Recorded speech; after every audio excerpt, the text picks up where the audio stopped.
while Scott's here, this is before I play the tape, this is kind of funny. So John goes in to see Scott this morning. Yeah. Scott's in there. I hear they're doing a videotape. I hear that. Oh, this is. Let me just. Scott's been complaining to me about this episode all the time. But when we were on the airplane, he was complaining to me about for half an hour. So this time, now he's doing a video. Exactly. So I get to his office and he goes, "Yo, are you shooting the video?" So I go, yeah. And he goes, "Again, I'm not invited. Again, I'm not invited." So I go, Scotty, well, I guess because he wasn't... Scott, first of all, why would you complain to Stuttering John? Don't you have any shame? I mean, you're sitting there complaining that you're not included in the videotape that we're taping today. But you're complaining to Stuttering John. It's like, you make yourself look like more of a pathetic character. I mean, of all people to complain to, you complain to one of the interns. Hey, John, can I have a conversation with you without it getting on the air? Well, you didn't say don't tell Howard. Listen, John. Make sure I left before he says that. The next time... The next time what? The next time he wants a favor from me, he can forget it. Right. Oh, yeah? Well, that's right, man. Well, we'll double that, all right, Scotty? Because I do more favors than you do me. Oh, bull. Well, what do you even owe me money for lunch. I bought you lunch last time. $11. Hey, yeah, Scott, you make more money than John. And, so then I go, well, Scott, I guess it's because you weren't part of the TV show, you know? He goes, well, yeah, why wasn't I part of that either? Well, I can act. I wasn't. No, I said I can act badly. Why don't you get the quotes right? All right. Well, Scott, no offense. I mean, you're barely part of the radio show. I mean, seriously. I mean, I don't know. What do you want me to do with you on the videotape? Tell me. What should I do with you? Don't do anything. You mean you should come down to the videotaping and do what? You're like Lucy. You're always trying to get in the show. He's our Lucy. You know what's funny? It's like, I know everyone wants to be part of the new videotape. I know it's exciting and all that. But it is a lot of work. And quite frankly, I don't have the budget. And then if I say, Scott, why don't you come down? I don't have the money to pay him. He's not going to come down for free. This thing's costing millions to produce. I mean, it's mind-blowing. And what am I supposed to do with you down there? Should I write something for you to do? No. Should I create something for you? What do you want to do? Tell me. What do you want to do on the new videotape? I'll include it. What do you want to do? No, I thought, What would you do? What do you envision? The team on the radio, which you don't really think I am. You are. You're my engineer. You sit there and press the record button when I do bits. Okay, is that the way you think of me? I press a record button when you do bits? Yeah. Is that it? Yes. I have no creative input into these bits? Oh, that's right. Is that the way you think about you do. You help us with them. Oh, please. He's back there jamming with you in the studio. Yeah. No, you have creative input on the bits. But you don't think of me as a creative producer of the bits. I mean, that's the problem. I mean, you have no concept of what you're on. Oh, I have no concept. I'm the guy in here who always says a good word about you to management when they want to throw your ass out of here. And you're going to tell me I don't appreciate you. Well, what do you do it on the air? I mean, you make it sound like I don't do anything in there. No, you do stuff in there, but look at him, man. I think he's really irritated. Oh, yeah. Slowly. No, you do stuff in there, but Scott. I'm not even smoking and there's smoke coming out of my head. What do you want me to do? No, seriously, Scott, stop doing shit. What do you want me to do? That's him acting badly. That's right. I got to show you how badly I can act. No, really, seriously, you're back there complaining to Stuttering John that you're not in the videotape. What is it you want to do on the video? And I will. Did you see a part for yourself that we put someone else I never said I wanted to be in the video. What do you want to do? Well, I thought I could be obviously, I'm technically... Yeah, but Scott, think about it. Yeah. We hire a studio to do it. They have a sound guy there who's familiar with all the equipment. Okay. I mean, When we worked at Channel 9, it was a union shop. They have an audio guy, for better or worse. I mean, how am I supposed to bring you in? Okay. That's your explanation. In other words, you mean I should tell the taping studio... You have your own personal audio guy. I have my personal audio man who's going to be there? And then I assume you'd want a fee for that, right? I don't want to insult you by not paying you. Right. Now, they're going to have to pay their audio guy and you. Yeah, and I'd have to pay him for something that's totally unnecessary. Just because you want to be part of it. So you're really looking for a payout, and I'm not really into paying it. No, I'm not looking for a payout. What I feel... You could pay me to be in it. What do you feel? What do you feel? Seriously. I feel I know the show, and I know how things operate, and I know what you like and what has to be done. Yes. Yeah. You know what I need in a TV studio. You've never even worked in television. It doesn't matter. It doesn't matter. I mean, it's like my ears are closed when I go into a television studio. But you don't even know how to work the equipment. I know how to work any equipment. He wants to be a consultant. It's an audio board. Do you want to be a consultant? And stand there with the guy and say, okay, turn that up. Aren't you the guy who, when we go on remotes, can't figure out which microphone to turn on? Yeah, right. When a guest sits down, you're going to sit there and tell... What are you going to tell the audio guy? He's going to keep the mics off for us. I'm going to tell him to keep the mics off. No offense. Are you dreaming? Yeah, I'm dreaming. You're going to be a consultant at the studio where they already have an audio guy, a guy just like you. You're going to tell him what you hear. And because you know what I like? What do I like? I don't even know what I like. What would you tell? Okay, pretend we're at the TV studio and I'm the audio guy. Wait a minute, you would like the studio set up when you come in every morning. That's not done. That I can't get done. But watch, I'll see if the echo chamber's on. Hello? That's on today. Let me see if the harmonizer's on. Yes. Oh, that's very good. Good, Scott. Good work. First time in a long time. No, it's like saying, my gas station guy knows what I need. He puts in the gas. Right. I mean, Why no would you offense. go to another gas station? Yeah. You mean I go to bring that guy with me the next time I fill up? A special consultant I need. Why would I need a special consultant? I don't even understand. What do I need that this guy won't be able to figure out? I see how well your audio on your television show worked out. Didn't it work out great? You think you could have fixed that? Come on, be serious. I'm not going to answer that. That had to do with the WOR audio chain. And you couldn't fix it. You can't get those guys to put money into the audio chain. You think you could? You can't get the people here to give you any money. How are you going to get WOR to put money into the audio chain? All right, so you're telling me the show sounded fine on video without being broadcast? Is that what you... Yes. Okay. It did. It really did. We used to watch it in this, we'd watch it at home and say, hey, it sounds pretty good. Okay. I mean, Scott, you're great at what you do here, but I don't see how it applies to television. Hurt. I know he is. I don't know what he wants me to do. What should I pay you to come down and tell the audio guy what to do? Tell me. What is your fee for something like that? I'm curious. What do I have to pay for that? All right, I'm into hiring you. I want to hire you for the video. I need more money to spend. I never even gave it a thought about getting paid. You have. But you gave it a thought that you weren't involved. Do you want to come down for free and consult the audio guy? Would you like to be there? What would you like to do? Tell me. Tell me why you were complaining. Tell me what you want to do. No, I think. I don't want you to feel bad. It's not that the fact that he thinks he's part of the gang and thinks he should be like part of the mix as the group. I don't think it's got anything to do with wanting to do any audio. I think he feels like he should be. Just write him in. I should write him in. Sitting around, that's the vibe I'm getting. I don't know. How many guys can I do this with? I mean, everybody I meet is now part of the show. That sort of is the way, Howard, because I know that like during the early years when we used to forget Scott at Christmas, it would really upset him, and I think we forgot his birthday this year. I'm sure we did. Did you know of his birthday? How many birthdays can we celebrate around here? Did I say a word about my birthday? I didn't say a word. So tell me what you want to do. I didn't say a word about it. Tell me what you want to do. Would you like to... No. I don't Would you want to come down today with us to the studio? Would you like to consult the audio guy? No. Tell me. I want to make you happy. No, not at all. Not at all. It's just... Why don't you be honest? Tell me what you want to do. I mean, I'll say yes. I've been working with you for almost 7 years. Right. Okay. Yeah. And Gary, but I have albatrosses around my neck. I tell you, Jackie's right. I can't walk anywhere without 19 people tied to my ass. You're like a magnet. I'm like an elephant in a circus. The elephants are tied up, trunk to tail, trunk to tail, trunk to tail. Now I've got a magnet for the disabled. The line's getting longer and longer. It's unbelievable. Everybody I meet, if I talk to them on the radio, they feel they're stars and they should be treated in a certain manner. Can't believe you left us out. No, I have no problem with that. It's just... Yeah.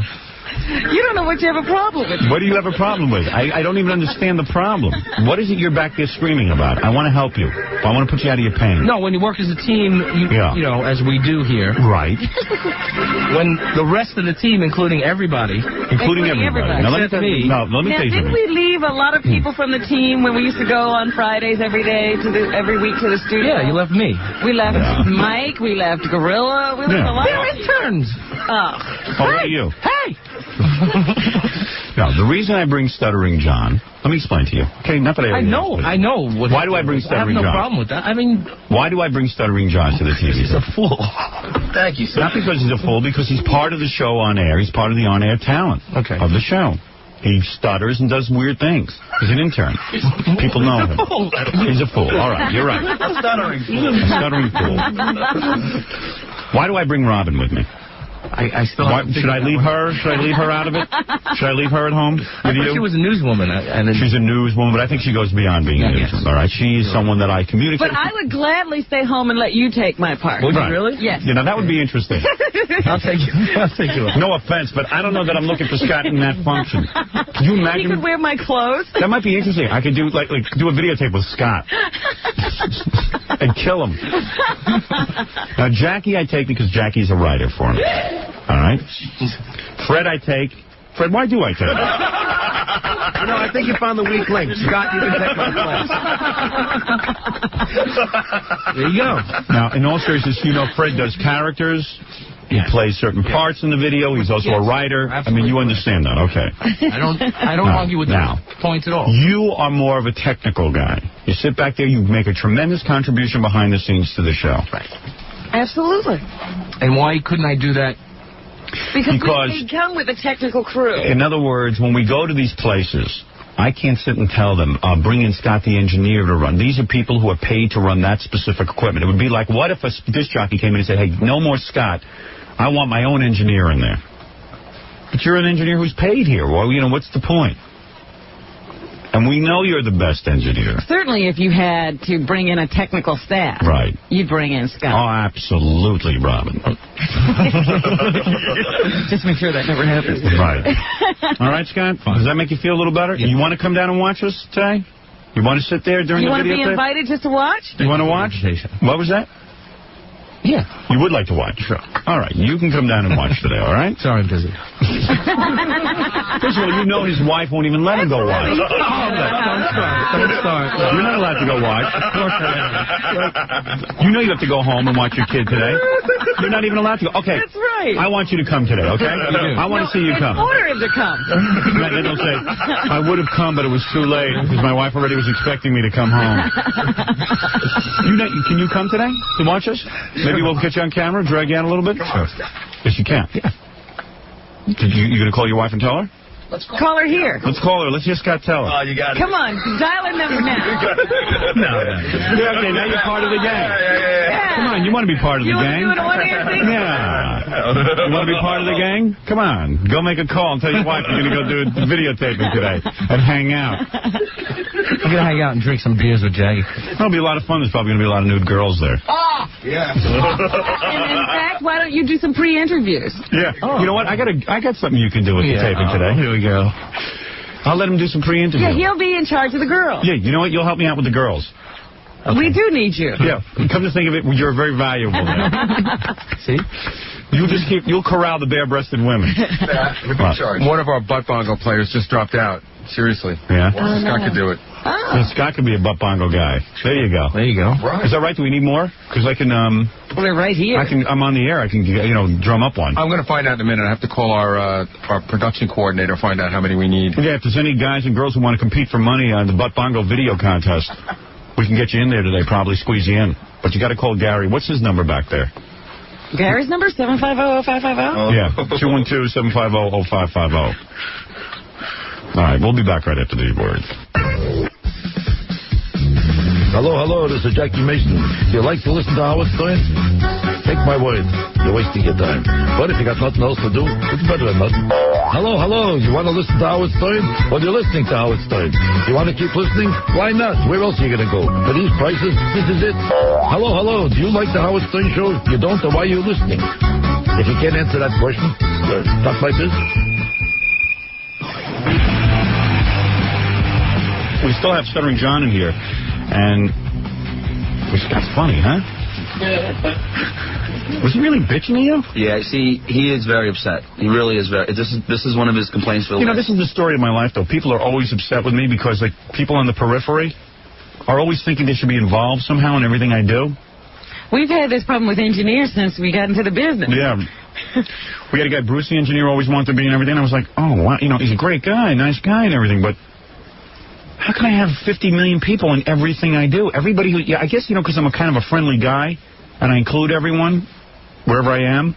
I kind of bring everybody into the show. They start to think that they're they got fans, and they're. I don't know what it is. I don't either.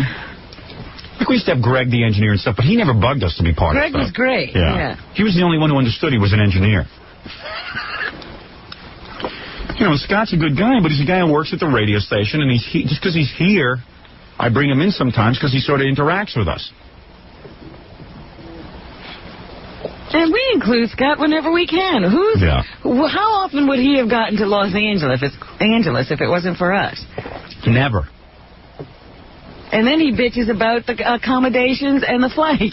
All I know is Jackie said to me, Scott sat down next to him at one point during the airplane ride, and he said, "Oh, my God, I thought for 11 hours I'd be sitting next to Scott." And then I sat next to him that whole trip. That's Did you? Yeah, that's when I got all these complaints. Jackie made Gary remove Scott from the chair next to him. I had visions of like airplane when people are hanging each other. Yeah. You would be one of them.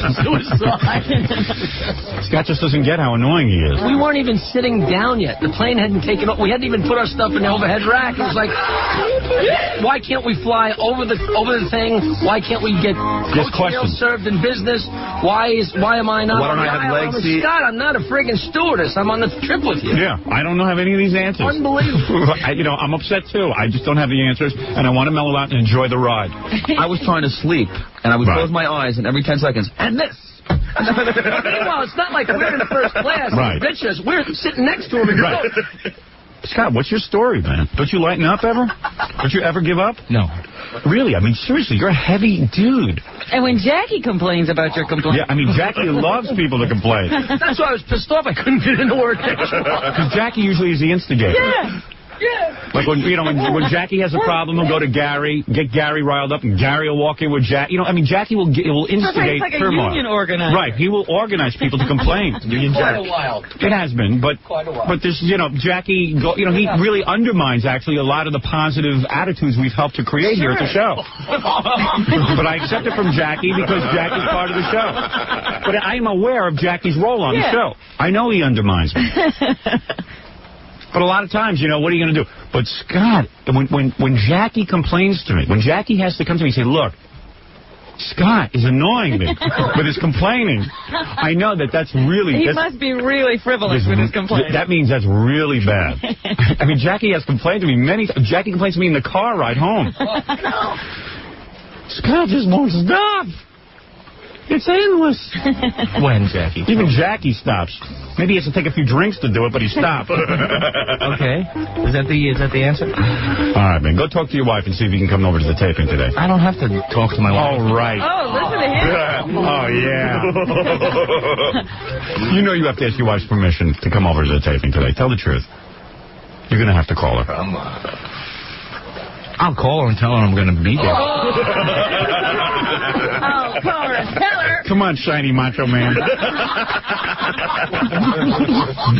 How are you going to break the news to her that you're going to be over there with the taping? No, it goes like this. Listen, I'm going to be going to the taping of the video show. Right. Is that okay?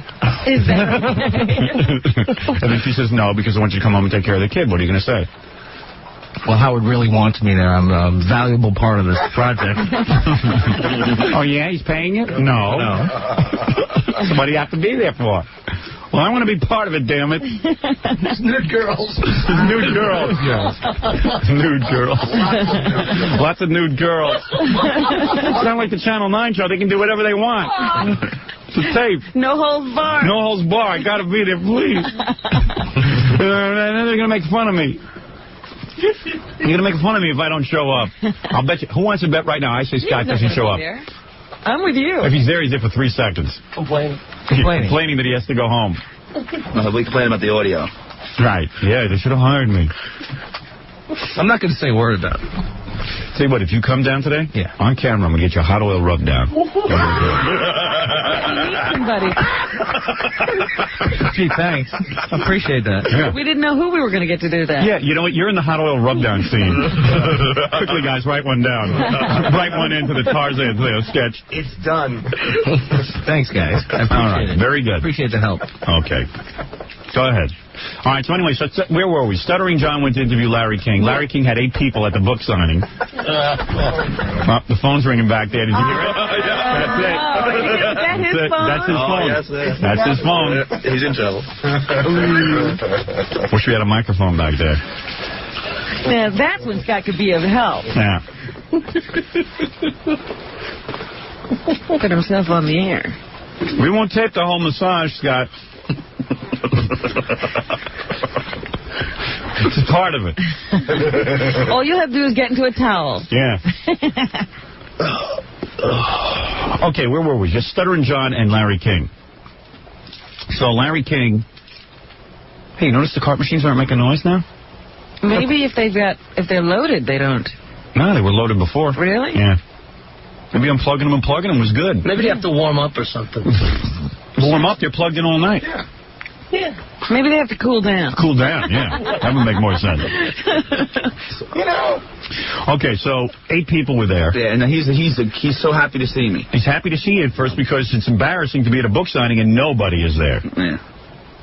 Hey, Larry. How you doing? Can I ask you a question for 93K Rock? Sure. What's your name? What do you want to say? Just your name. I think Larry was asking him what John's name was. So he could sign it on the book. Oh. Just your name, just your name. He thought he was trying to get up too much. You knew Sandy Koufax. How about Amelia Earhart? Amelia Earhart, casually. The Easter Bunny? Frequently. You know what time it is? No. Isn't it time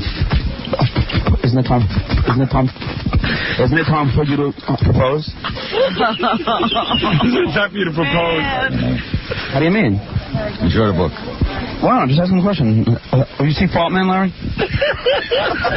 Thank you. I'll go down.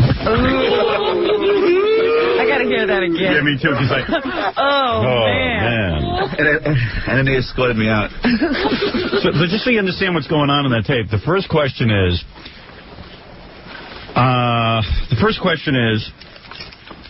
you say you know Sandy Koufax.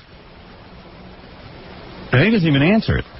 Well, I think John just went right into the next thing. He didn't give him a chance. He didn't know that was the question. That was the setup. John, you got to give him a chance to answer. I just thought, well, all right. And then he says, how about Amelia Earhart? How about the Easter Bunny? How about Santa Claus? As this is going on, the publicist finally hears me stutter. Yeah. And she starts going, no, Larry, no, don't answer anything. Don't do him. You know, so I'm freaking out. Meanwhile, the security starts lifting me out. What is it, Gary? Hate to interrupt, but on our phone line, if you're interested, is Mrs. Scott the engineer. She wants to talk to us? Yeah. Here she is, Mrs. Scott the engineer. Hi, Howard. Hi, how you doing? Good. So He can certainly go. He can go? He sure can. Wow. What are you up to today? And listen, since I had a massage on Wednesday, he's allowed to have one today. Really? Yes. Wow. You have a man massage here? I have a woman, but that's okay. On videotape? No. Hey, let me tell you something. You have really changed. I thought that you... You keep making fun of me. Well, I'm not making fun of you, but in the sense that I know that Scott sometimes gets in trouble. Not that my wife doesn't give me trouble, but sometimes Scott gives you trouble. I don't think she's any different from any other woman, you know, when you're married. Oh, come on. She keeps a tight rein on you. Oh, I remember that trip back from Philadelphia, Scott. But wait a minute. All you guys made excuses for him. Well, come on. You didn't want him to get into trouble. He didn't do anything. So why would you make excuses for him if he didn't do anything? Didn't Scott... Listen, listen, this is what happened. When we went to Philadelphia, we were on a bus, right? Let me explain. We're on a bus, right? So I say to the guys, hey, guys, guess what? I arranged a little distraction for us. He didn't even tell us what it was, I didn't tell anybody what it was. It's going to be a surprise. All right? So... we decide to go, I've taken to this, what is it, home of the couch dance. All right? Now follow this. Because I had heard about this place from Dan. Dan says, man, home of the couch dance, the girls dance right over you, and they like put like a sheet around them so that they can do stuff, you know what I mean? But they don't do anything to you, they just like sort of like dance provocatively. Right. So anyway, I figured all the guys would really like it. So we get off the bus, and Scott gets off the bus with us, not knowing where we were. I didn't tell anybody where we were going. As soon as Scott sees what it is, it's right out the door, right back on the bus. I said, man, does his wife keep a tight rein on him? Well, maybe he just didn't want to do it. Okay. Scott, is that true? You didn't want to do it? She knows me so well. Yeah. It's unbelievable. And then you got mad at Scott, right? No. You were mad. Oh, come on, be honest. You were mad at Scott. True? No, I was mad at the Super Bowl. Oh, yeah, you got mad at the Super Bowl party. That I got mad at. I couldn't believe it, though. Why? You know, Scott, what do you think Scott's doing? I don't know. Scott, Scott, you got to rub down at the... He lied. Or not? He lied. Or not? Did you or not? I don't know what he did. He lied. He did lie? He told me he didn't do anything. Yeah, I'm saying, did he get a... Well, I got a back rub. You got a back rub? Yeah, but I didn't, you know... But when he came home and he smelled of the cream, I said to him, when I kissed him hello, I said, what smells? He goes, oh, it's baby powder when I took a shower. Don't you love women's incredibly sensitive noses? I know, isn't that great? smell everything on you. Yeah. They marry us smelling us the way we do, and then you try to fix yourself up a little, take a nice shower. So anyway, so you caught him in a lie? Yep. Wow. But what is the big deal if he gets a back rub? He could get a back rub. I'm telling you, I'm going to this masseuse now all the time. She's found her nirvana. Oh, really? Oh, now she's calm. So you mean Scott can get back rubs? Yep. Yeah, but you're making it sound like, but he could do whatever he wants. But you're going to go out and get back rubs, too? You bet. Really? I'm allowed. You better go home today. You better not come to the table. Yeah, you're getting into trouble. Yeah, Scott, it doesn't sound good. Why? It doesn't sound good. Oh, here I am being nice and letting him go. Well, yeah. And now you're backing out. Yeah, but you know what? Because I heard the argument. He was upset. Well, he is upset. He's upset. He wants to go, but... He could go. I'm home with Matthew. My son has pneumonia. Oh. So, Scott, you're going to leave your son home? You're not going to come home and see your son? But you're saying, though, really, Scott should come home and be with his son? No, I didn't say that. You don't mind if you don't? Go. Really? Yes. You know, it's really weird when you get married. It's sort of like... All of a sudden, you got to ask permission again. Yeah, it's like really weird. You were just fighting that for 18 to 20 years of your life. Yeah. I find that with my wife. I find myself explaining myself to my wife a whole bunch like this. Maybe because you all have guilty consciences. No, it's just like, I guess we do. I mean, we want to sort of sometimes just run around and be wild. And our wives don't... be able to do what you want to do. That's what adulthood was supposed to And be. our moms wouldn't let us do it. Yeah. And finally I got old enough to, get a job and stuff and be wild, and I got married. But wait a minute, do you think only men feel that way? Well, no, but... I don't know, women don't have the same needs that men have. Men have communal bonding. Oh, wait a minute. Excuse me, is your wife constantly explaining herself to you? No. See? But my wife goes out, she gets massages, she plays tennis all day, she does whatever the hell she wants. Yeah. How come you have to explain every time you want to go somewhere? Yeah, these filthy. Well, anyway, listen, Mrs. Scott, the engineer. We can go. She's a very nice woman, Scott. You better not make her mad. You better go home today. No, he doesn't have to go home. You really should.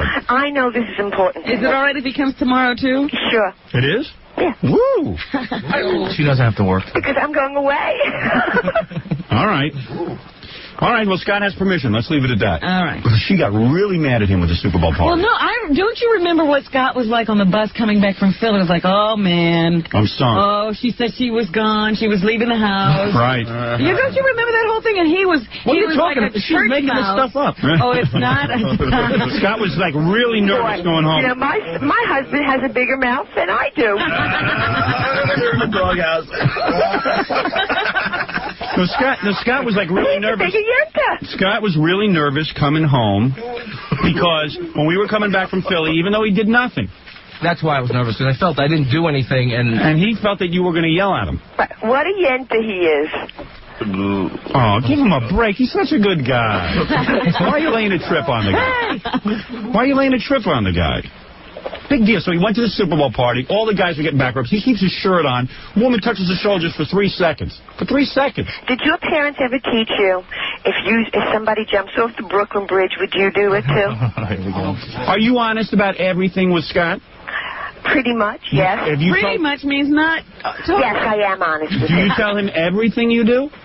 Well, I don't have to tell him what I do during the day. No, but do you tell him every thought that you have? No. Do you ever think about other men? Yes. No, if you didn't say that, don't answer for her. Do you ever think about other men? No. Well, you never do? No. You don't go to a movie and watch some great guy on the screen and go... That's different than an actor. I mean, I'm not talking about, people that I know. Down the street. Mm-hmm. Right. But you think about actors. Good. And when you go to get a rub down... Yes. It's sort of a rub. No, wait. When I get a rub down, I'm not thinking about anything. I'm just relaxed. So is Scott able to get rub downs now? Yeah. Oh, okay. Well, there you go. Fine. No problem. Because I know she was mad when you got a rub down. Yeah. Is that true? Yes. So why was she mad? Why were you mad? Because he told me when he left the house he would not let anybody touch him. Oh, well, that's different. Me. Well, that's different. Yeah. Did you promise that you would not be touched? But you really weren't touched. I know. You really wasn't, Well, oh, boy. And the girl who did it didn't like it. Yeah. But seriously, now let's be honest about Scott. You think that a lot of women are after Scott? Maybe some. Come on. Seriously, I mean, you know. What would they like? That bankroll? Yeah, what do you think he has, like a big bank book or something? You never know. You know Scott. He's not. Yeah, but you know, it's the quiet ones you have to watch out for. Yeah, maybe you're right about that. True. That That's is true. Scott was telling the story. Yeah, we know. Maybe it's disco business groupies. Yeah. Yeah, right. That's it. All right, so Scott can come to the taping. That's the bottom line. All right, very good. All right, so you have see, a good day, guys. All right, Mrs. Scott, the engineer, ladies and gentlemen. I love you, honey. Pleasure having you on the show. Bye-bye. Well, Scott really is a part of the show today. All right, bye-bye. Bye-bye. Very nice woman. Is he allowed to do the couch dance now?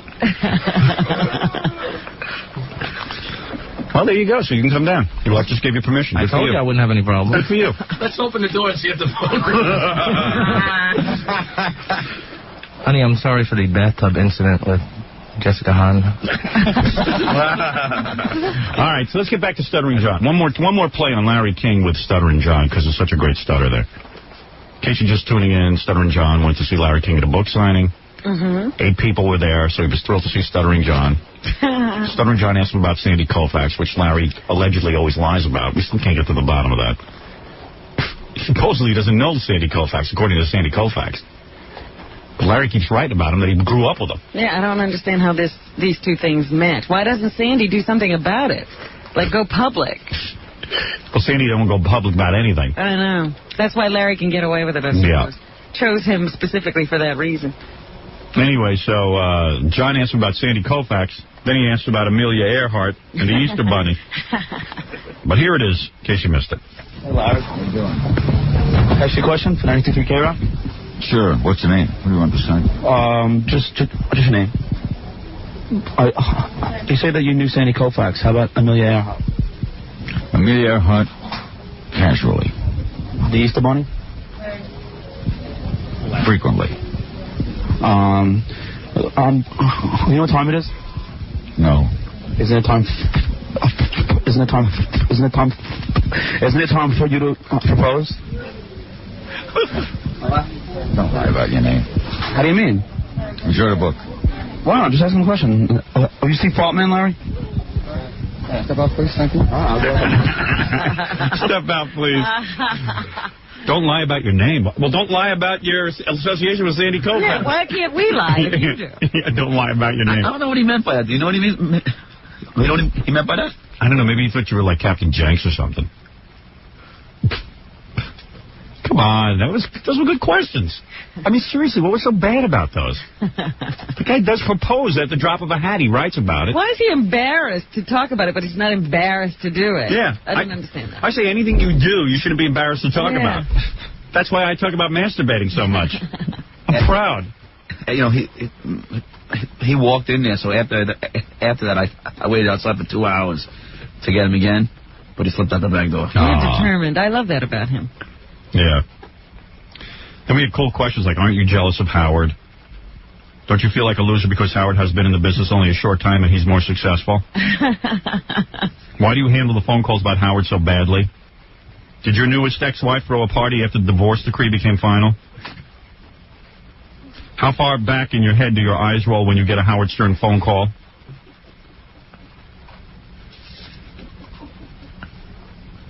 Now that Helen Kushnick, the ex-producer of The Tonight Show, has a lot of free time, will you ask her to marry you? Do they paint your head with oil-based or water-based paint? That was my favorite.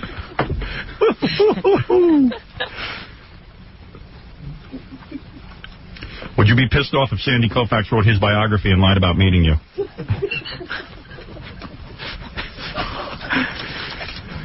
Well, he saved them because I'm sure he'll be around again. Okay. Thanks. All right, we'll take a break. We'll be right back after these words.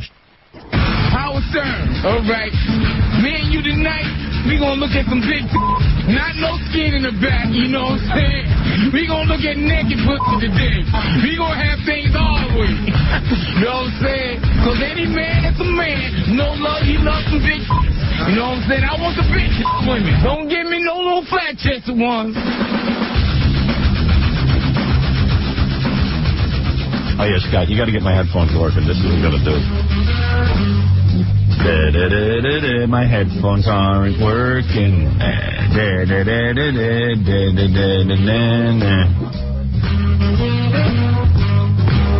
then I got to yell at Scott. Why? Because he's shirking his responsibilities, making my life difficult. He's the only one making my life difficult right now. What could Scott be shirking? See? So you don't know everything that goes on around here. Still a few mysteries.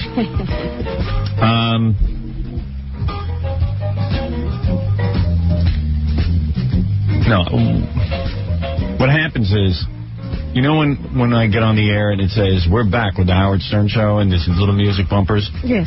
I have Ralph pull a lot of the music for that. And every time Ralph goes back to Scott and says, Scott, do you want to work on the bumpers? He goes, no. So then Ralph brings it to Gary. Gary calls Scott. Scott says he's busy. And it's a high priority with me. For some reason, because Ralph's involved and Gary's involved, Scott doesn't take it and roll with it. He just won't. For a month now, he hasn't touched the bumpers. Really? Yeah. So it goes round and round bouncing between Scott and Gary and... Yeah, so I have a problem. No work being done. Yeah, I have a problem. Oh, call him in here then. Yeah. And I don't know how to get Scott to take me seriously. I mean... Who does he think he should listen to? No, there's a whole bunch on Ralph, Reel. come in here. There's a whole bunch of them that are done. Yeah. On Reel, but Ralph said, wait till I bring in more music, because those are a lot of the same... Is that true, Ralph? There's a whole bunch of them done on Reel, and you said wait till I bring in more music? No. What's done on Reel? All of the stuff that you gave me is done. But you said you didn't want to put on Cart because they were all like the same artists, and you wanted to vary the stuff. Scott, no, that's not true. Okay. What are you saying happened? Listen, I got to get this straightened out, and I want Fafafui in charge of it. Again, Fafafui is not in charge of these things. Scott. Yeah. I don't know. All I know is every time that I ask you to do it or try, and I'm nice about it too. I mean, I don't know how to get it done. I've asked Gary. Those are all done. Everything how about all those CDs? I thought you said he yells at you each time. Everything you've done. No, I didn't say each time. Once Scott, I went in there to ask Scott something. I don't know. It was a bad scene. Well, let me hear Ralph first, and then you tell me. You walk in, and it was a bad scene. How was it? I don't remember exactly why, but I asked him something, and he had this music cranked up, and I couldn't even. I'm talking to him, and, when somebody starts talking, you expect him to lower the thing, and I'm trying to yell over it. I can't hear it. I'm like, Jesus, Scott, you won't even lower the music. And I just, walked out.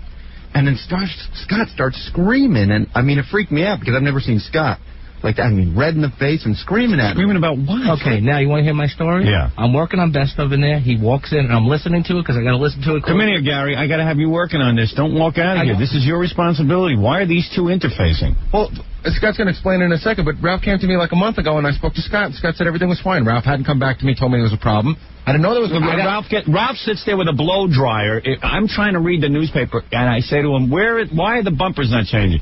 And he starts, Scott yelled at me, and I don't know. What is the story? Stop. Why do all I know is I don't hear new bumpers. What about all those CDs? I borrowed some CDs from Scott. Here's my problem with you, Ralph. Why do you fill my head with stories back there? And then when you get on the air, you got no story. What do you mean, Phil? Where are the bumpers? Scott doesn't do them. You picked out the CDs. You did me a favor and picked out the CDs. Yes. And then what happens? And every time I go to Did I tell you to give them to Gary? What? You're supposed to give them to Gary. And Gary should work with Scott. No, I've been giving him to Scott. You've been giving him to Scott? Yeah. Well, evidently you and Scott has a problem dealing with people. True? Am I right? From what I understand, I've never experienced it with you, but anyone who's perceived by Scott as not important or an underling. That would be John Gorillo and Ralph. Right. If anyone brings, it depends on who brings him to work. Scott, do you physically want me to bring you? No. I want to get these bumpers in here. The work is done. Wait. I explained it to you. How about all those CDs that I said were borrowed from? They're done. Where are they? They're in my cabinet. But why aren't they back to me or to Scott to Pace? I mean, the guy's nice enough to bring in his CDs and you keep them for 2 months. Right.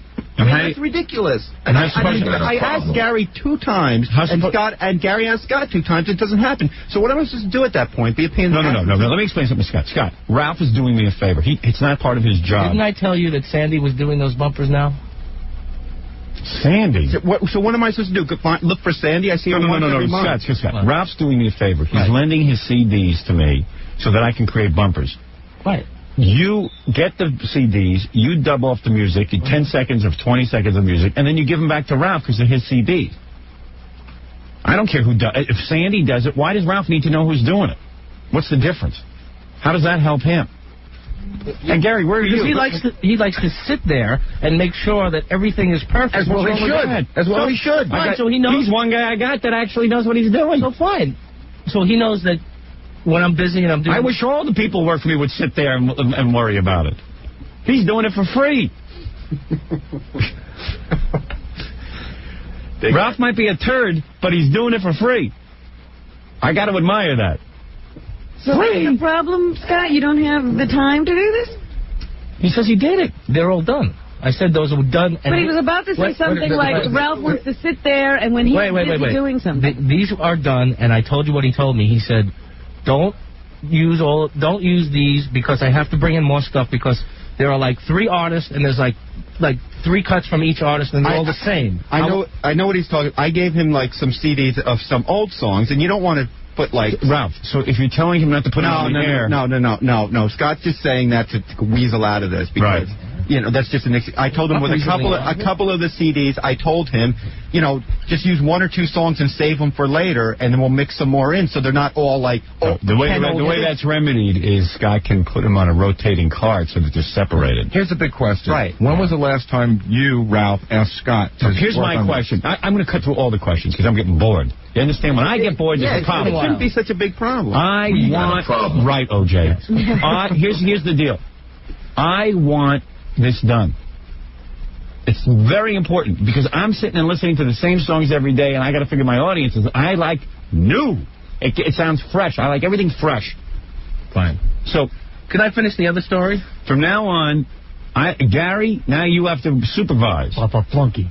Unless Scott can handle it. But how would it have been? Ralph came to me and he told me there was a problem. I went to Scott. Yeah. Scott goes, all right, I'm going to work on him. That was a month ago. And nothing to nobody followed. No, Ralph didn't come back and say it's been a problem. Now I have this discussion on the air, and then I'll get a whole bunch of new ones, and then it'll be another month. Ralph came to me again? No, Ralph came to me again? Recurrent problem. What? It's always a problem. It's a recurrent problem. And then I have to have this discussion on the air. How often would you like the bumpers changed? I would like the bumpers changed on a regular basis. Keep them coming in. Every month you'd like a whole new rotation? Yeah, or just keep, whenever he's got a new song, throw it in. Throw it into the rotation. It doesn't have to it could happen every 2 weeks. Let me ask you something, though, because what would happen if, suppose there's no new song in that week? We've had a whole year's worth of bumpers. Yes. Couldn't they rotate some of the, just freshen them up every month? I don't know what happens. I don't know what happens to some of the old ones. Fred has everything. I mean, everything. Do you play them all, Fred? Sure, I do. You do? Yeah. Right. He doesn't. You know what it is? We have them so much, and you get tired of them. You get tired of them. Listen. And then we add new ones. This is already 7 minutes too long. Right. I need you guys working together back there. And I can't have this discussion every month. Ralph is being nice. I understand. By bringing his CDs in and sitting there. But then again, as soon as Ralph gets a little power, he becomes a pain in the ass. So you can't allow that to happen either. I can't have him bugging you every 3 minutes like now this is the most important thing in his life. Right. But I got to somehow, Scott, get through to you that this is a high priority. Well, maybe I misunderstood on that. He said, do them. Yeah, don't listen to him. Okay. And Fafa Fui, I want you checking every 4 days to find out what's going on with bumpers. Write on your calendar. Do you have a calendar? Of course. Every 4th day, write down, I want to know what's going on with the bumpers. Whatever happened to that efficiency expert? The efficiency expert, that's a good question. He quit. Listen to this. He did call me the other day. The efficiency expert came in here, evaluated everyone. He was here for 2 days, right? We're supposed to write up a report. We couldn't get him on the phone. He's inefficient. He's inefficient. He called me about a week ago. He came to see us and he became inefficient. He should have the report like about 6 weeks ago. He called me about 3 days ago. And he said, hey, I've been busy with paying customers. Yeah, right. I understand that. But you know what? I also think it happens. I also think what happened was that, like, he came up here and I thought he was going to get on the air more and stuff. You know what I mean? It actually became on the air enough, I thought. I don't know. I don't know what was happening there. I think he thought he was going to be meeting with me on a regular basis. Oh, I see. He thought he'd have a client. Yeah. Relationship with you. Well, see, this sounds to me like one of those organizational problems. Of course, I have all organizational problems. The problem again is no leader. Right. No one can be responsible. Well, you have Gary. It's not an organizational problem. Yes, it's a Scott problem. You want to hear my problem? This is what I would say right now. Wait. No, time out. As much as I hate to defend Ralph, In this instance, he's right. Scott doesn't respect belligerent. him. And Ralph goes to him, Scott should say, I'll do that, or I'll get back to you in 2 or 3 days and let's do them. Because when I need something done, Scott will seek me out. He'll say, I know you want to do that today, but let's do it. We've already, you know what, Gary's already had this discussion 20 times with Scott. What you would do is fire Scott. That would be the next logical step. Go ahead, But Gary can't fire him. No, but if Ralph do it, can we fire you? Scott, All right, you're fired. Thank you. Good night. All right, goodbye. You can go home now. It's that simple? We're allowed to fire you? All right, goodbye. Ooh, he's walking out. Good. Is that how easy it is to get rid of Scott? No, unfortunately, he knows there's a union involved in everything. Yeah, right. Yeah, he's like, he's going to write a grievance. Once the union gets involved, I'll be safe. What you really have to start doing, if you need to know, is you have to start writing letters and putting them in his file. Then after a year and a half, get in touch with that guy Buzz that I used to work with at NBC and get him to replace Scott. Where is he? And where is that guy? Yeah, where is Buzz? Yeah, where is Buzz? He's busy. Is he? Yeah. Oh. Busy Buzz. Busy Buzz. He's buzzing around. Well, I'm just stay out of it. So now Scott's officially gone? No, he's not. Officially out of this room. He's gone from the chair. But I just fired him. I believe we're looking at the beginning of a work slowdown. Yeah. Right. If he goes any slower, if he goes any slower, he'll actually turn the clocks backwards. He'll be a racing tape. Yeah. It's 1950, 1949, 1948. Listen, man, I got to get these bumpers on. And Scott's just got to be forced to do it, and Gary, you're just going to have to ride him. Yeah, I didn't know there was a problem. Last time Ralph spoke to me, I spoke to Scott, and I thought it was taken care of. Yeah, it's just like, don't you hear the same music? Am I the only one who hears it? Am I the only one listening to the show? No, of course. I mean, where is everybody on this? Let's get together. All right. Come on, people now. Smile on your brother, everybody get together. And you know what? The problem is I do it on the air and it becomes like a joke, and Scott walks out and all that. Actually, I really need it done. Actually, when you do it on the air, Scott realizes, because he just never believes. Is Ganji taping Scott right now? I sure hope so, that lazy fat bastard. Happy or sad when you got fired? So what's this fiery thing? No one told me to tape Scott. Get out of here. You know, it's real funny. I was watching the E! Show last night. Christopher Cross was on. So Ganji follows him out and he goes, so, did you have a good time? Which is just a different version of how'd it go? Yeah, right. I know. He doesn't know what to say. He's varying his questions. It's the same question. Fun? Yeah, right. Positive experience. How do you think it went? How'd it go? We sent them out in the hall with a roving camera to talk to the guests. The guests have been interviewed every which way, but, You've already done everything to them. They're blurry. And then Christopher Cross walks out, and then you have this big, fat Ganji standing there with this bad camera going. Curly with a camera. What happened in there? Was it a positive experience? So I think it went well. It seemed to go quite well. Would you agree in the affirmative? Well, Ganji's comments are the funniest thing, because he says to Christopher Cross, it was a very good interview. I think you came across as a real person. Yeah. I thought I fired you, Scott. I have a new job. Yeah. Somebody does like a half an hour with you, and then Who's getting Scott? Ganji's in here. Well, Scott's got the video cameras taping Ganji. Scott's happy again because now he took my camera. I could be doing the bumpers, but instead I'm getting hijinks. How'd it go? We see you on with Christopher Cross. He comes out of the room, and you go, so, was it a positive experience? I'm trying to vary those questions a little bit. It's the same question in different words. There are times I have some really good questions. Come on. I mean, listen, not everyone can be. And you know what? None of Ganji's questions ever get on the air anyway. All that tape he's out there taping in the hall. Can we get a list? No, never used. Of course, a lot of them got used. Yeah. Good. Yeah. One day, Ganji's going to go to somebody after they do a half an hour with you. So how'd it go? And he goes, you dummy, weren't you listening? And smack him. Yeah, I mean, wouldn't you? How'd it go? Weren't you listening? Hey. Then no, you know what? One day you're going to shock me by being creative, because you don't have a creative bone in your body. No, I do. And what you're going to do is you're going to listen to the show, and you're going to hear me do a question, and you're going to do a follow-up question to that question, something I didn't think of. You do? Yeah. No, it's never happened. A lot of times. Does he ever get new guest impressions of what it might be like to come in here before and then say, well, how did this match what you thought it was going to be? That's a question I do. What were you expecting? Was it everything you wanted and more? All right, listen, you know what? I don't have time for this now. You get out of here, Ralph, get out, Scott, get out, and Gary, go take care of these people. Get my work done for me. Make my load easy so I don't have to worry about this. What I was going to say to you was that it is really an organizational thing, and it should be going through Gary, because Gary should be aware of what is and isn't being done. Well, You see how Gary passes the buck. It's a Scott problem. I took care of the balls. It's a Scott problem. It's a Scott problem. It's a Ralph It is problem. not an organizational problem. It's a Scott problem. All I know is Ralph comes to me and says Scott yells at him. Up, Scott's back. Now let me explain the situation, because you didn't let me get a word in edgewise. All right, let's hear it. The reason I yelled at Ralph is because he walked in, and remember he said I was playing music? Would you take a hit of speed out in the hall? Yeah. What? I just lined myself up. I gotta take my hat off. Look at that. Oh, man. Now I'm, yeah. Wait, go ahead. Say Well, what? get out of here, will you? No, you already told your story. Now just get out. What is your side of the story? Okay. So I'm working on stuff, and he walks in and he starts talking to me. Right. And I'm not paying any attention because I'm listening to what I'm doing. Right. And he says, "Could you turn that down?" And I said, "Ralph, I'm in the middle of doing something. Right. No, I'm not talking to you because I'm working. Come back." And he walked out all pissed off. No, I said, "What are you pissed off if about?" I had, in a way, it's not all your fault. If Gary was a manager, Ralph would go to Gary and say, "I need a day where I can work with Scott. Can you find out for me what day would be good?" And then they would pencil in 2 hours with you during the morning program here, where Ralph would sit with you and do the music. And Ralph wouldn't even be involved with you. But Gary throws people together and tells them to get stuff done. And Ralph, that's why I stopped going to Scott. Ralph, what happens when you go to Gary? You don't want to go to Scott and have tension. I understood. Right. What happens when you go to Gary and you tell him of your problem? Well, I told Gary... Did you tell Gary or you didn't? No, I told him twice. I told him once that I needed these done, and Scott said he could. He said he couldn't do the CDs. He didn't have time. When was the last time you said something to Gary? Like a month ago. Like three weeks ago. So why wouldn't you go to him? So why did you say something to Howard? Why don't you just go to Gary and because say... Howard asked me yesterday in the limo, he said, "How come I'm not hearing any new stuff?" So you should have said, "I'll get them for you. You'll have them tomorrow." No, because Scott, because it's a problem. It's a problem for him to deal with you. It's like you give up. Why? But the reason you're having a problem, Ralph, seriously, and this is part of your problem. Yeah. It's like when you walk into the studio and you don't ask Gary ahead of time, and then we throw you out. Right.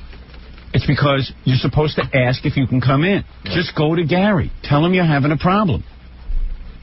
So let's just forget everything that See, the real problem is Ralph. Oh, sure, but, it still comes back to Gary, because Gary should say, where are the new bumpers? He should be as interested. He should know that new bumpers are needed. Are important. Here's one of my major problems. A lot of different people. See, I have a whole... This is a mess. This is a mess, yeah. All right, Scott. But go ahead quickly, because I really am supposed to be doing a show. I can't be doing this. How can you concentrate on what he's saying and look at that head? I don't know. Go ahead, Scott. What are you saying? It's sweating. What are you saying, seriously? A lot of different people come to me with things to do. But you also yell at everyone. No, I don't yell at everybody. And you know what? To be honest with you, Gary's one guy. He can't always be the guy to come down. Sometimes you could take a little initiative, Scott. Of course I do. And work with these people. I mean, if John gives me something, and Gary gives me something, and Ganji gives me something, and Ralph gives me something. What is it, John? Then Gary comes to me as much as I'd hate to defend Ralph, too, but Scott, when you go in there with Scotty, you say, shut up. Hey, Scotty, have some tape in it to do. What? I'm busy. What? And he gives you this look. He's like yelling. You know that I'm goofing on you like that. I know. I don't know. No. So he doesn't know. No, obviously, it's not a goof. Scott, when's the last time you goofed on anything? No, Scott, and then he gets like this. He goes, John, listen, I have this to do. I got this to do. I have Robin's tapes. I'll get to it when I can. And I'll call you. And that's it. And then he gets in 4 o'clock in the morning. He should be able to do it. Angry, so it's very hard to deal with him. And I know what Ralph's talking about. Here's an example. Gary will bring me a stack of work like this and say, we need this right away. Yeah. And by the way, there's 2 weeks, 3 days, 4 hours, and 23 seconds till best of. Okay, so what do you want from him? Don't even get me started. Best of. Every time Scott and I go through the same thing. Scott is like a kid with a term paper. Right. Best of will be finished, right? We're running at the end of this month. Do you think while that week is on, Scott will be working on new best of? Of course not. No. 2 weeks, 3 weeks, 4 weeks. All of a sudden, only 3 weeks till best of. I better get cooking. Right. And then he's in panic. And then he goes, I can't do anything. I'm doing best of. And it's like, yeah, but you should have been doing it all along. You should be rolling off an hour. Hold on. And the other deal. Don't give me any credit for doing 21 hours of extra material when he was out sick for 7 days. You get credit for that. Plus another. The best of is ready already for 2 weeks from now. No, listen to me. You know, I was working my ass off on that stuff. I gave you over 35 hours of material. Shut up. You got your credit. Now, the other 11 years that you've done it behind, I'm talking about, and I shouldn't have to wait. This is like the OJ jury. Scott's got it done, right? But again, it's under the wire. It shouldn't be. I hear what you're saying. It shouldn't be all crammed up at once. Tom and I spent 5 hours looking at stuff. Gary can't tell you how to sort of regulate your time. Like all of a sudden, like he doesn't know everything you need to do. Even though a best of is all done now. There's going to be another one eventually, and right? Also, and wait a second. Even so what you do is you begin right now. You start to run up an hour a tape, 2 hours a day. When you get into 4 in the morning, you throw a reel on. And then that's the only thing so I you won't be caught at the end. But the rest of our work suffers when Scott goes on these mad crunches to get best stuff done. That's when That's when the yelling starts. That's when he's busy. And also, Scott. And that's when he starts yelling at everyone. Right. But you shouldn't get so angry at people. If we bring you a lot of work, you should. But look at him. Wouldn't you be angry? Howard, Scott, you talk about managing. How about if life dealt you that deck of cards? You talk about managing, right? Scott's done this with me maybe 3 times, and he should do it every day. Yeah. Of course, Robin gives him work. It's the same thing every day. Right. Robin gives him work. I give him work. Various work. And sometimes when he gets overwhelmed, that's why he's employed. It's called work. Sometimes when he gets overwhelmed, he calls me huffing and puffing, and he goes, "Listen, Robin gave me this. Howard gave me this. Jackie gave me some stuff. Fred gave me some stuff. Prioritize." And I go, "Okay. Howard's stuff first, my stuff second, Jack, and I put it in order." Right. And if that's the case, I don't know all the people that are coming to you. You can call me every day, and I can tell you what order it should be done in. And then I'll do that. And then I'll take the blame. Scott, you want him to do that? Well, I've been doing that, so he would take the blame. No, he hasn't. Right. No, you've done it maybe twice in like 6 months. You never do it, Scott. No wonder your picture's not in Robin's book. What? And you know the worst part about it is I went by Scotty the last time they yelled at me. I was just asking for money for breakfast. What happened this morning, John? What happened this morning? Yeah, no, this morning you were screwing around with me. But I knew you were. Yeah, but I once went over to him, Howard, and said, "Hey, Scott, I need money for breakfast." John, not now. I'm doing something. Not now. Not even money for breakfast. Again, and then he wants his breakfast. So then I didn't order him, and I said, "You know what? Screw him. He's been doing this to me for 5 years. This time I ain't gonna order him." And then he comes back to, "Did you order me? Did you order me?" You know, I mean, again. It's when people walk in and I'm in the middle trying to listen to something, trying to work on something, and they start talking to me, I can't. Whatever happened I can't do it. Whatever happened to? Hey, hang out a second. I got to hear this. Whatever happened to that? He doesn't do that. He goes from 0 to 60 in 2 seconds. Howard, he huffs and puffs like a 4-year-old. Like, He's a little. You know what it is? He's also pissed off because he's the hardest working engineer at the station, and nobody else can do anything. But he feels like he doesn't get any credit. Scott does an incredible job on Best Of. Nobody's not saying that. You know what it is? You know what it is? It's come down to this. Now I'm involved with Scott's breakfast, so it's becoming a joke. I'm not saying. All right. My last quote is the last thing I want to say is Best Of is great. What do you want, Scott? I'd like an omelet. Is that too much to ask? Here's what I'm asking. Here's what I'm asking. Gary, if there is a problem with Scott, you got to come. If you can't straighten it out, somebody's got to tell me there's a problem. And then we'll have Tom fire him. If there isn't a problem with Scott, that's all. And if there isn't, what the union tenure you or something? Are you feeling awfully cocky? No, he's low man on the totem pole. I could be fired like that. Oh, really? There's 3 people here. Scott's the lowest one. Right. Scott's a hard-working guy. He has his shortcomings. God knows that. He can't figure out what to do. Like everyone in this room is perfect. Well, please. No one's saying that. Robin is perfect. Excuse me, Robin. So, aside from Robin, everyone has their fault. I lost my head first. All I'm saying is that, Gary, come up with a system that Ralph and all these people come to you. You hook them up with appointments with Scott, okay? That's how we're going to do it from now on. Thank you. Appointments, that's right. All right. Is that good? That's fine. Scott, obviously there's a problem back there. I have no problem. John has a problem. Ralph has. Everyone has a problem. You're the only one without a problem, Scott. I don't have any problem. I have no problems. My problem is, where's my next cigarette? You realize you cut down on 20 minutes of prime smoke time? All right, thank you, Scott. Thank you. I hope, seriously, I hope you understand that I'm very sincere when I tell you I need this music. I understand that. All right. I wish there was another engineer that we could send into a room with Ralph. That's why I gave it to Sandy to do. Good. She knows how to do it now. I showed her how to do everything. Right. So whoever can do this work, I need this work. Then why don't you hook up Sandy and Ralph for regular appointments? Let Gary do that. I've done. He sat with... You did that. He has sat with Sandy and done them. So is he just being like a big crybaby? He knows that Sandy has been doing them. He has sat with her and done it before. So why are they not in my room? I don't know. What happened? He gave me a bunch of them. Even though you give them to Sandy, why don't you... How come I don't end up with them? I explained to you what happened. Here we go again. Come on, it was over. Stop with this. Stop making excuses. Haven't you sat with her? Let's just do it. Yeah, I've sat with her. And but what? That was like 6 months ago I did that. I explained to you the confusion on this batch of them. Listen, Scott. I can't wait till 10 o'clock when Sandy rolls in. The guy, listen, I don't know how it gets done. Maybe schedule an appointment with Ralph. Do you think like once every month, me and you can just... No. They don't have this discussion with Gary off the air. Please, I got big things to talk about. I'm wanted in Texas. For God's sake. I'm wanted in Texas, and you two idiots can't figure out how to work together. Go ahead. Out and see. We'll figure it out. Out and see. For God's sakes. Scott, get my headphones working, will you? Well, that's what I'm waiting for. I'm waiting for you to say, I'm too busy. Right, I got bumpers to do. Okay, please. Wait, the top of his head is sweating. Yeah, look at that. The top of his head is... Take your hat off. Look at that. The sweat. The beads of sweat on the top of his head. But when he got angry, he had to whip off that hat because his hair, his head was the put sweat. makeup on me, will you? All right, get out. You're not even funny. I know. Okay. The comedy stylings of Scott Salem. The hairy arms, the big fat body. Erosion took his hair away. He's got like a river on his head. No hair. Yeah, right. No hair on his head. And bald, smokes too much, and has to take orders from Ralph. Yeah. What a life. Such is my lot in life. I got to take a break. Now we are so far behind, we should just go home now and just play commercials the rest of the show. Scott's fault. All right, let's take a break. We'll be back right after these words.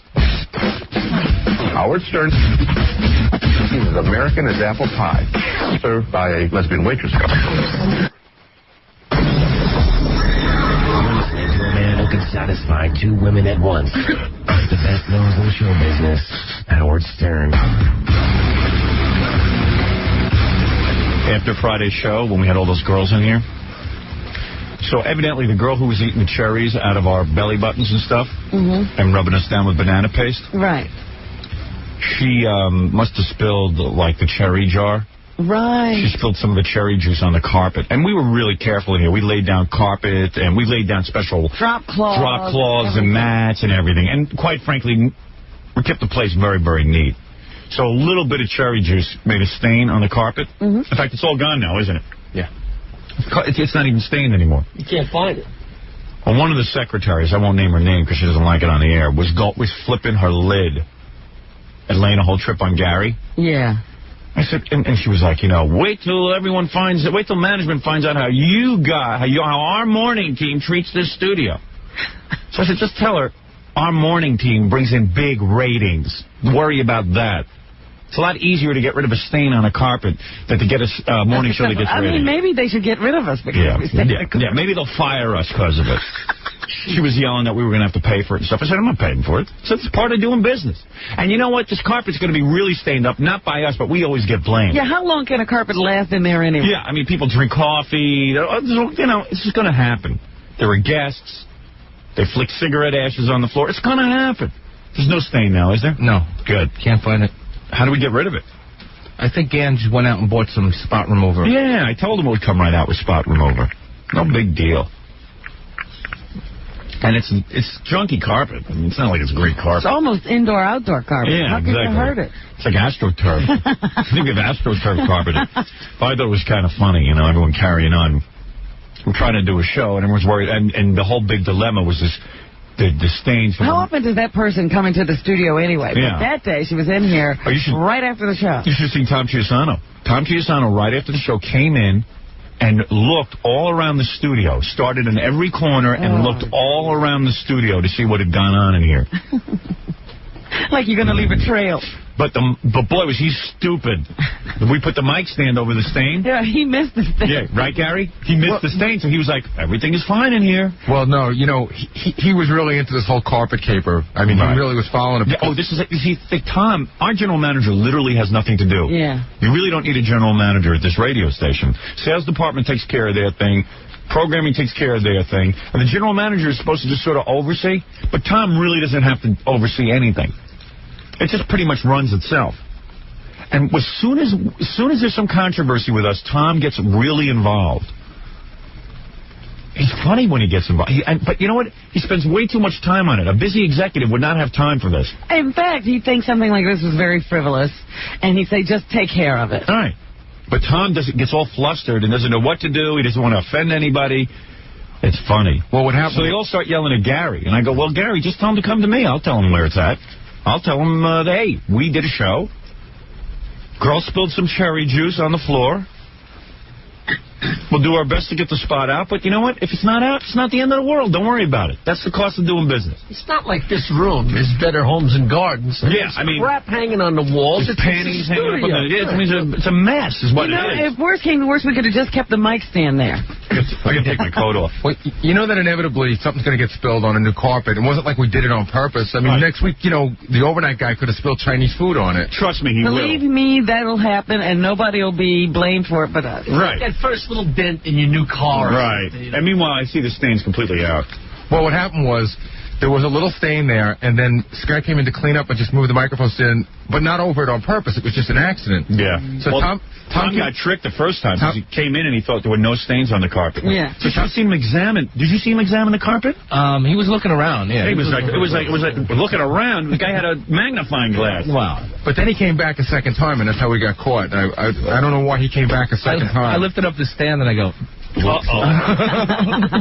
He's going to think we definitely did this on purpose to hide the stain from him. He was on all fours going around the studio. It was frightening.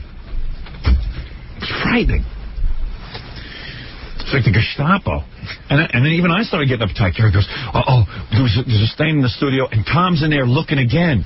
I go, who cares? Tell him to come see me. I'll tell him. Tom does nothing all day. Tell him to get down on all fours, buy some of that K2 spot remover, and get rid of it. Tell him to give me something to do all day rather than stand around making bumper stickers and T-shirts. Yeah, in fact, that's what we should have done. Have Mike Angie go pick it up and give it to Tom. Yeah. Say, go Tom, go see if you can get rid of this stain, all right? You can spend your whole day on it. You have nothing else to do. The last report I heard was that we were getting a bill submitted to us for a new carpet. If they insult me, I'm serious. Who told you that? Well, we got a phone call.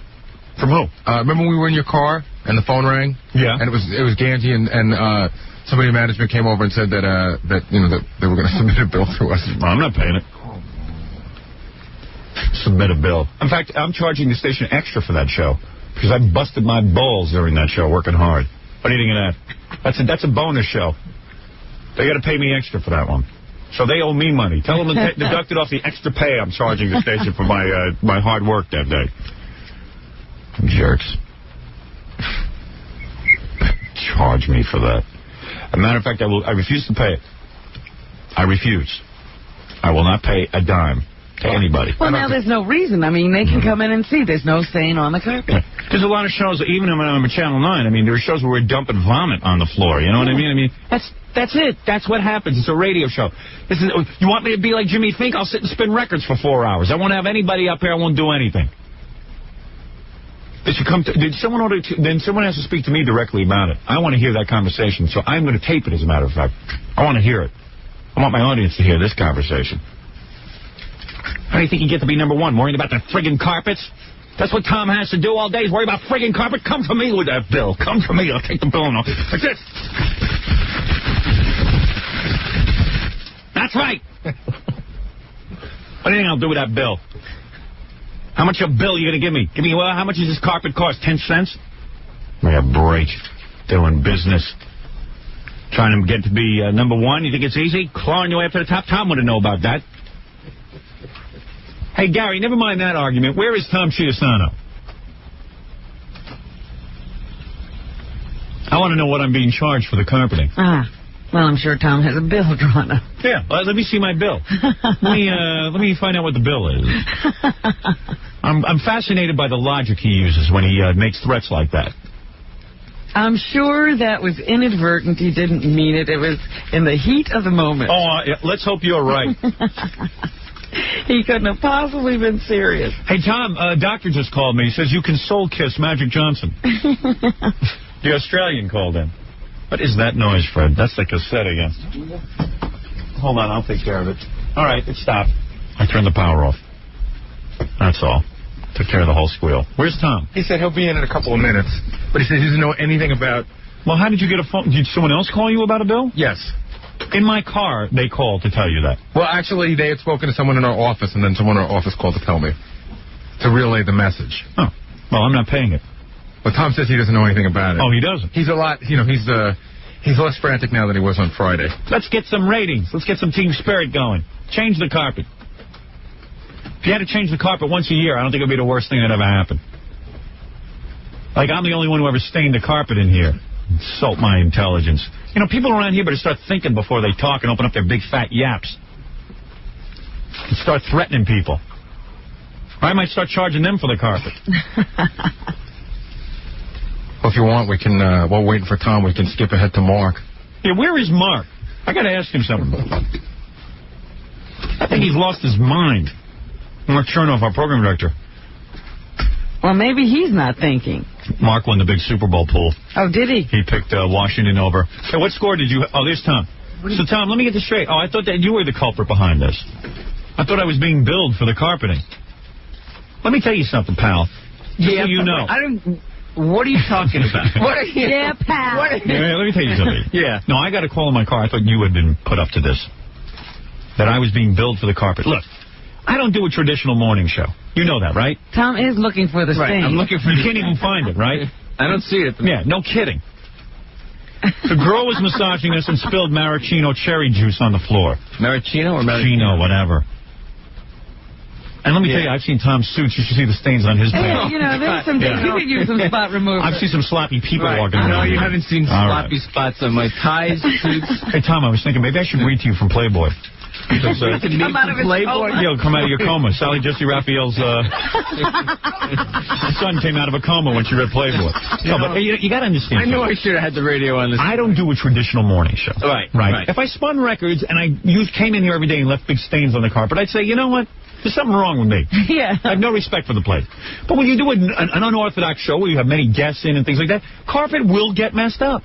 Well, but the way you were snooping around in here, I mean, it was unbelievable. Wait. I'm not we had a party just to ruin the carpet? Yeah. No. You think I'm here to make trouble for the station?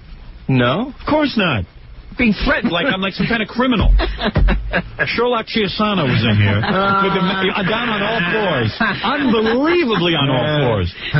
With that magnifying glass and that funny cap. Oh, yeah. He had the cap and the pipe. Right. I'm Sherlock Chiasano. Ed Moyer was playing Dr. Watson. There was such controversy around here. People running in and rushing in to check the carpet. As soon as we got out of here, they had to check the carpet, check the carpet, check the carpet. Everybody's worried about the carpet. Now, you understand. How much did this cost?